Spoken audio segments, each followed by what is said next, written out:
మా అమ్మమ్మకైతే హాయ్ చెప్పేసేయండి అందరూ. మా అమ్మమ్మ వాళ్ళ ఊరికైతే వచ్చేసాం. దేవుడి పండగ కోసమని ఊరికైతే వచ్చేసాం ఓ రోజు ముందే. ఇక్కడ కనిపిస్తుంది కదా బ్లూ శారీ మా అత్త అనమాట, మా పెద్దత్త వాళ్ళ కొడుకు. టెంకాయ తీసుకొని ఇక గుడికి అయితే బయలుదేరి టెంకాయ కొట్టేసి హారతి అయితే తీసుకున్నాం. ఇది దేవుడి పల్లకి అనమాట, అలంకారం బాగా చేశారు కదా.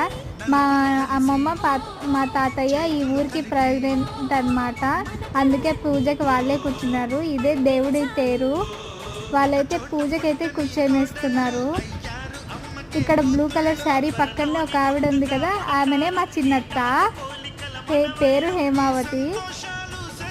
ఇక్కడైతే కూర్చుంటున్నారన్నమాట దేవుడి పూజ కోసం అని. ఈ కుండలలో అన్నం వండి ఇక్కడ దేవుడికైతే తీసుకొని వచ్చి దేవుడి పూజ అయిన తర్వాత తేరుకు అనేది కొట్టి స్టార్ట్ చేస్తారనమాట, తేరు కదిలియడము. ఇక్కడైతే దేవుడికైతే ముందుగా పూజ అయితే చేసే